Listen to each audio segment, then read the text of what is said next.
Welcome to Champions of Care, brought to you by Oakwood Healthcare. Today, we're talking about diabetes. If you have diabetes, you'll want to listen in to what our experts say about maintaining good health and a high quality of life with diabetes. If you don't have diabetes, you're going to want to listen too, so you can hear what you can do right now to make sure you don't get diabetes.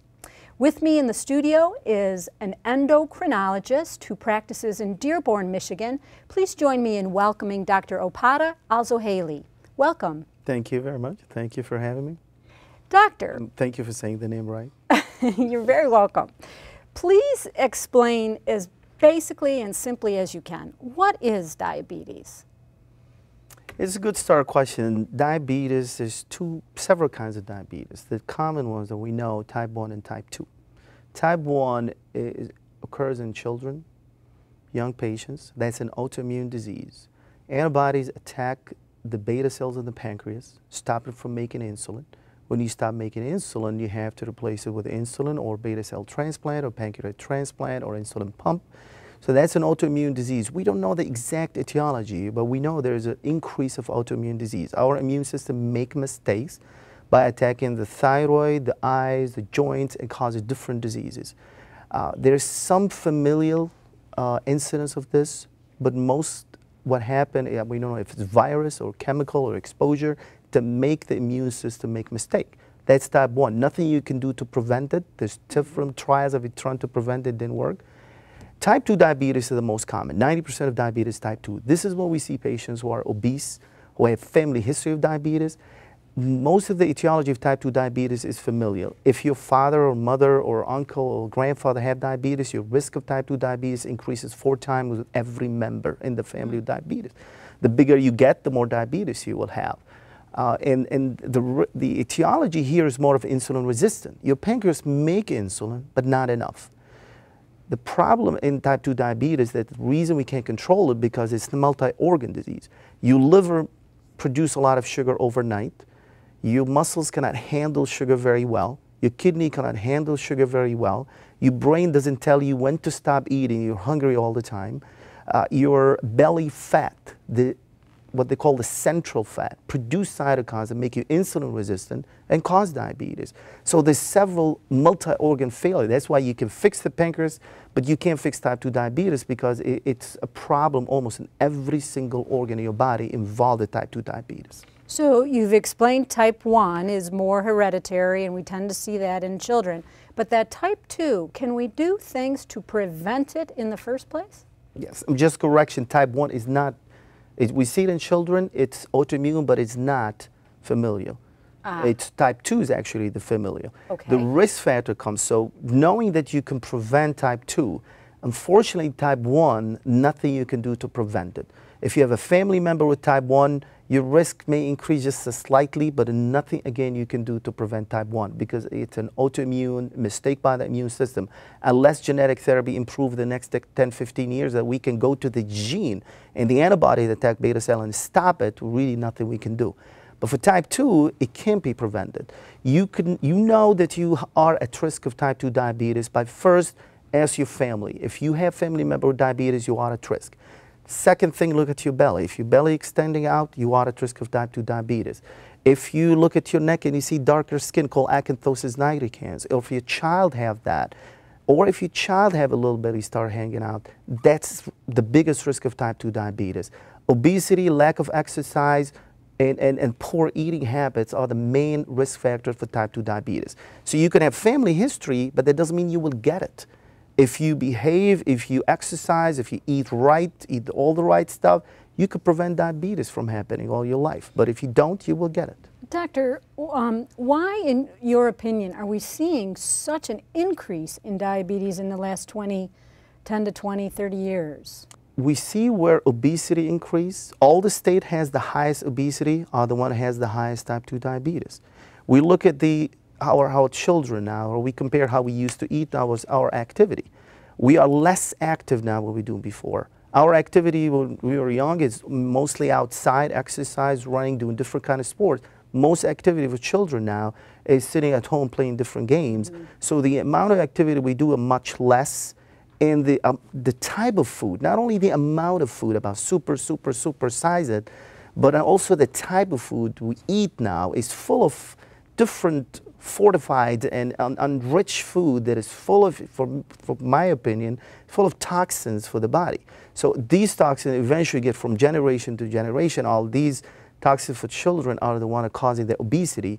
And if you look at just obesity in children now, in Michigan, we probably around 55% obesity.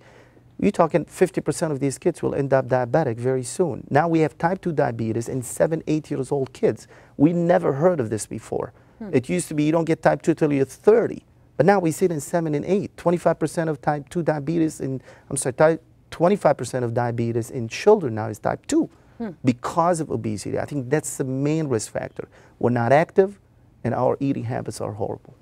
I have heard you mention exercise, fitness, movement a number of times. Can you please explain what is the connection between diabetes and fitness? Now, you told me it's not good to be heavy and overweight, so I get it that if I'm active and thin, but sometimes people with diabetes can better manage their disease with exercise. I just don't understand the connection between exercise and diabetes.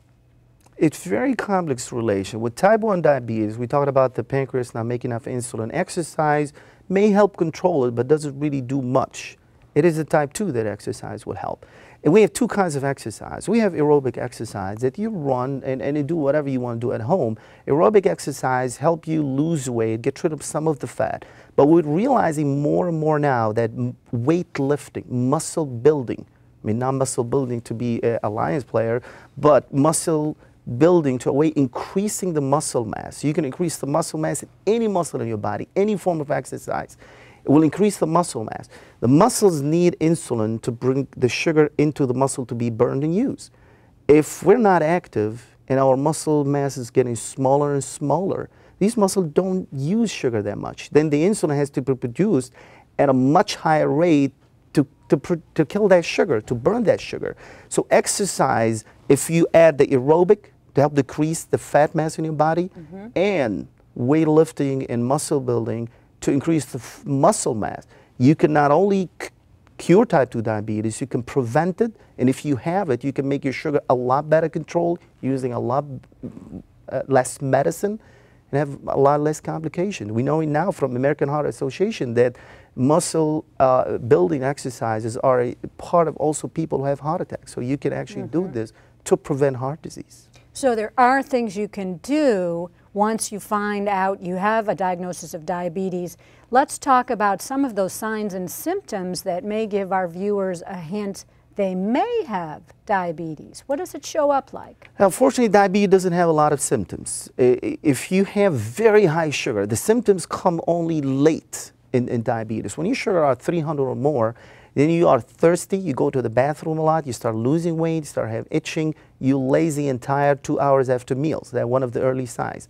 But the earliest sign that you will get type 2 diabetes is the belly size. You look and say, oh, I'm gaining weight here. I'm having some fat, more fat in this area. Weight gain, especially in the central area, that's the early sign that you are at risk of type 2 diabetes. But in terms of symptoms, it's really rare. This is what happens when your sugar really high, they put a pressure on your kidneys, and now you're going to the bathroom a lot. Unfortunately, it's too late. We want to discover diabetes way early before that so you can prevent it, or you can take care of it, so you can reverse it. Can it be cured? You said it can be reversed. Can diabetes be cured? Type 2 diabetes, type 1 diabetes cannot be cured. Once you have that problem, you can, and there's probably 20 different things that have been tried in the last 20 years, nothing worked to reverse it or prevent it.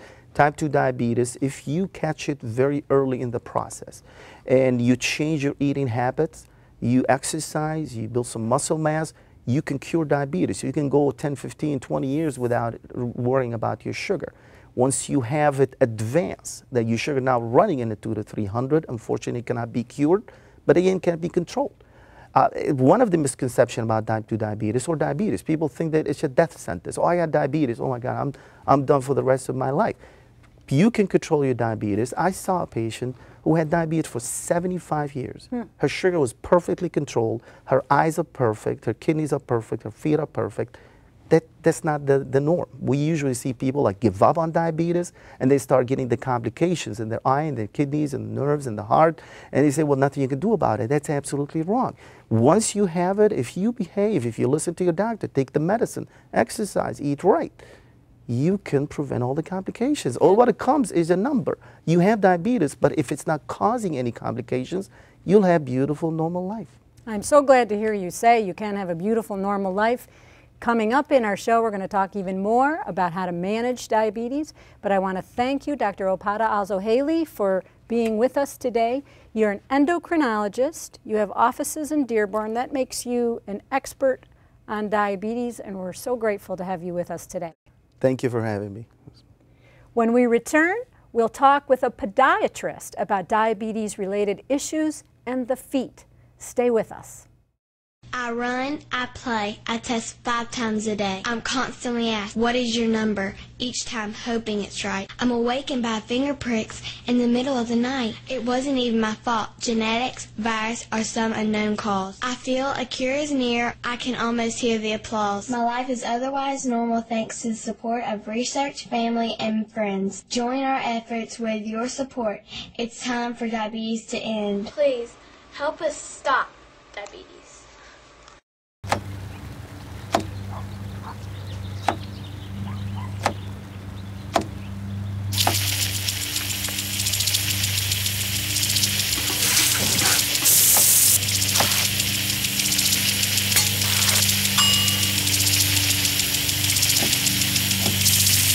Clean kitchen surfaces, utensils, and hands with soapy water. 1 in 6 Americans will get sick from food poisoning this year. Keep your family safer. Check your steps at foodsafety.gov.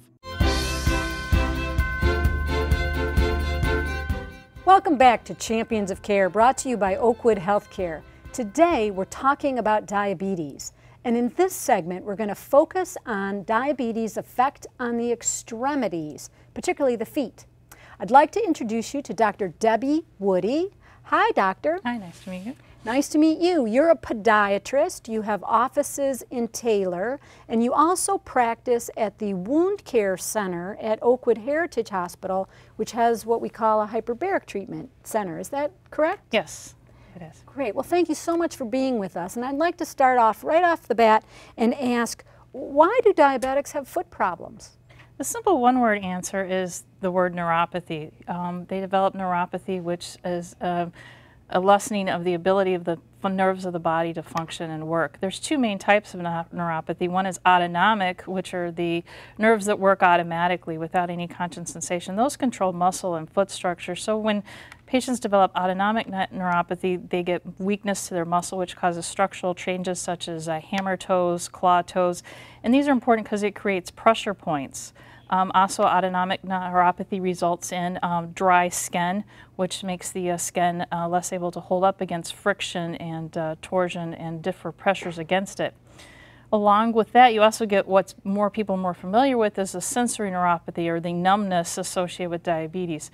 So if you have sensory neuropathy, you don't feel that you're getting pressure points, and a lot of times that leads to the ulcerations and sores, which can be so detrimental in diabetic patients, especially in the feet.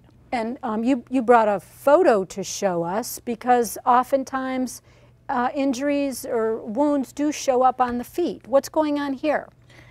Here you have development of an ulcer, and that's an erosion of the skin. Patients often think of them as sores, and it's important to note over here this is over a bunion or a prominent point. Often it's caused from shoe gear pressure that a patient who doesn't have neuropathy would feel that shoe pinching. But in this case, with neuropathy, you don't feel that your sore is rubbing and creating a pressure spot. Very similar, a spot back here could be caused by the back of the shoe rubbing and creating a sore. This can erode down to the layers of skin and even get as far down as the bone. Oh, so I get it. So I might feel friction that gives me a blister, but a diabetic patient doesn't really feel the pain as sensitively, so it continues, and that's because they don't have the same sensitivity in their feet. Right, they will continue wearing the same shoe until it develops a blister and a sore and create a problem. And how do you treat diabetic foot problems? The main way to treat diabetic foot problems is to prevention. to make sure that you have proper shoe gear so that you're not developing these ulcerations. If you develop structural problems, those can actually be treated surgically so that those bony prominence and pressure areas are reduced so that they're not creating a pressure point or area to occur. Once the development of an ulcer occurs, there are many new ways that we treat ulcers nowadays. It's very important to offload or take the pressure off the ulcer. The field of wound healing has just really started to explode with a lot of research now down to the cellular level is what's really happening at that wound. And it's guiding a lot of our wound care treatments. Some of them are very old in time, such as uses of silver to help with antibacterial properties. One of the new medications we've been using is actually a medical honey, which they used to use in olden days, but it has now been refined and brought up to modern terms so that it can heal. Honey? It's real honey. Made, but it is also combined with other properties such as collagens and alginates, which are things that your body uses to heal and the property of skin. So the antibacterial properties of the honey and the collagen help to create wound healing. We're also doing a lot with grafting procedures now. Artificially grown skin grafts, as opposed in the past they actually had to take the graft from the patient, which created very painful areas, but now we have multiple artificial skin grafts that can be done. So if a patient has a wound on their foot, is that could that be the first sign that they might have diabetes? Oftentimes it can be the first sign that they have diabetes. A lot of times they have the numbness but don't understand what it is or where it's from, and so patients might develop an ulcer and show up in our office and they don't realize that they have diabetes. How often should they come to see a podiatrist? Should they come to see you even before they see a wound develop on their foot? Yes, the best time to come is at the first diagnosis of diabetes, if you know you have that diagnosis, because then we can teach you ways of prevention. We can also identify any pre-existing factors such as the structural deformities that might predispose you to develop an ulceration.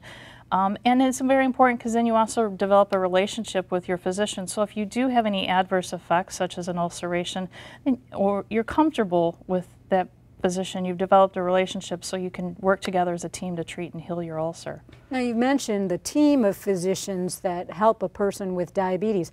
How do you as a podiatrist coordinate your care with the other physicians involved in a patient's overall treatment? We work very closely with the patient's primary care physician and endocrinologist a lot of times to make sure that their sugars are under control. In our office, a lot of times the referral is generated from their primary care physician to us. Any notes, any information that is gained at the visit from our office is automatically sent to that primary care physician, and oftentimes there are other physicians as well, anybody else that's working in their care, whether it be an infectious disease specialist or their vascular physician.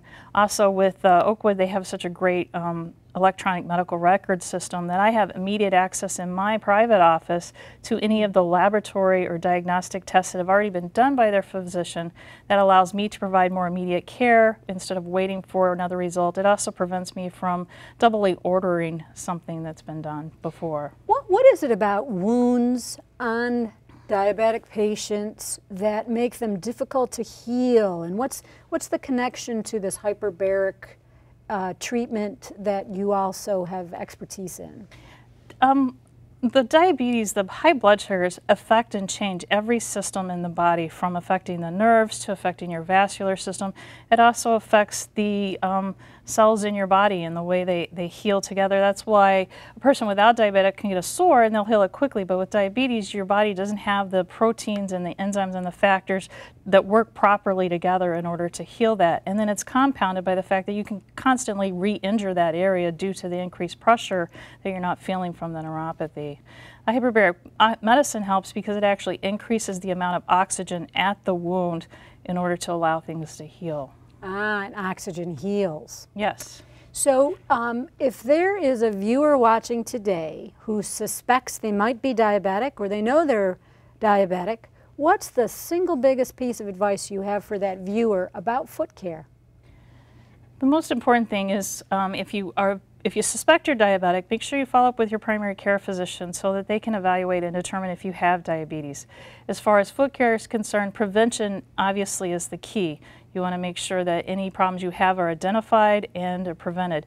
Once you do have an adverse effect though, the most important thing is to make sure that you seek treatment. Most of the times when things lead to amputation, it's when patients have let things go, thinking it will heal, it will get better.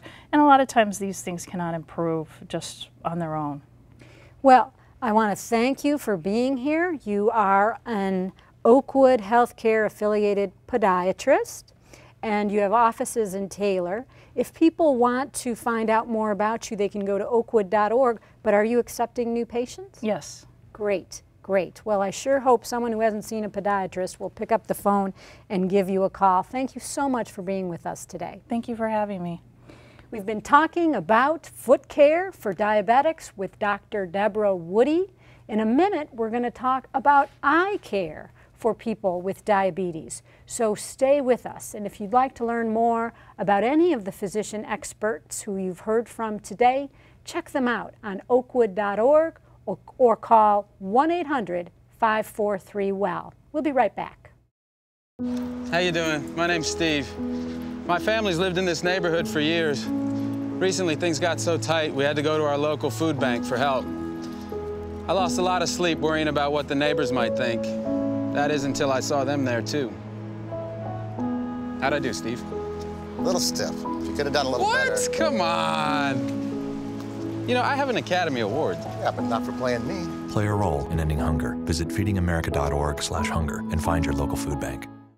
Packers. Viking. Packers. Viking. Viking. Red state. Blue state. Vegan. Carnivore. We come from different places. Uptown. Downtown. Optimist. We come to different conclusions. Half empty. Half full. But when we live united, we create real, lasting change in the building blocks of life. The education, income, and health of our communities, Live. our families, United. even the person next to us. Live united. Real change won't happen without you. So give, advocate, volunteer, live united. Sign up at liveunited.org.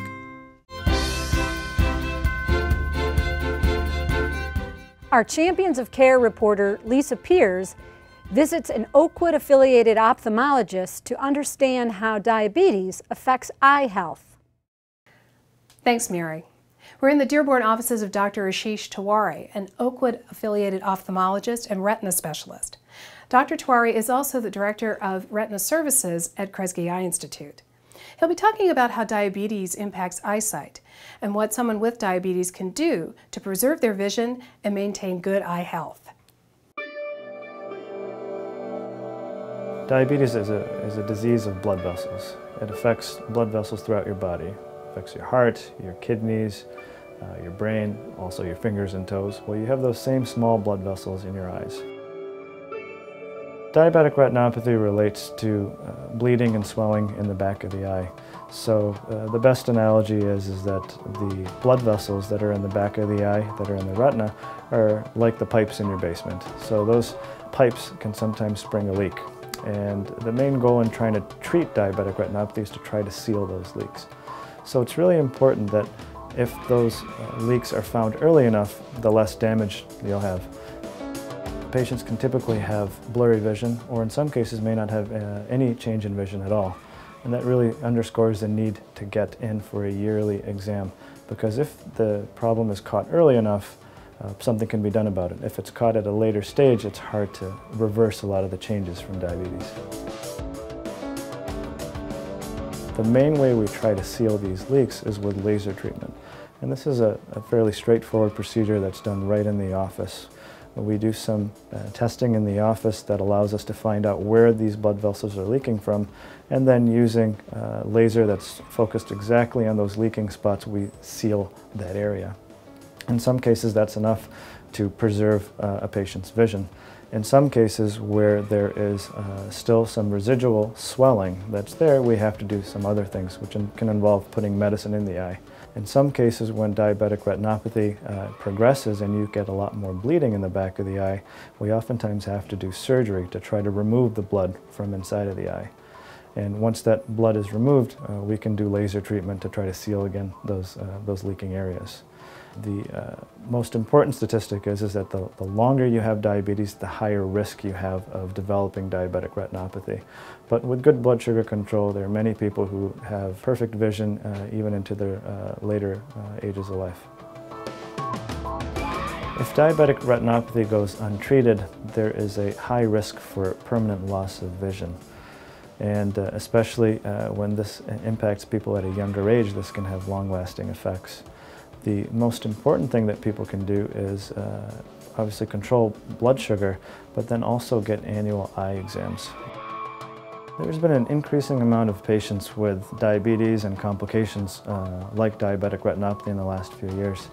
And I think one of the major reasons for that is the increase in obesity and really the change in diet and fitness. And I think that there's a lot of effort that's being put to try to decrease the number of patients who have diabetic retinopathy, or really try to manage the ones that do have diabetes, and the ability to try to preserve their vision and give them good sight for years to come is gratifying. I absolutely love it. As we wrap up our diabetes program, I want to thank endocrinologist Dr. Opada Azoheli, ophthalmologist Dr. Ashish Tiwari, and podiatrist Dr. Debbie Woody. To find out more about these physicians, visit oakwood.org or call us at 1-800-543-WELL.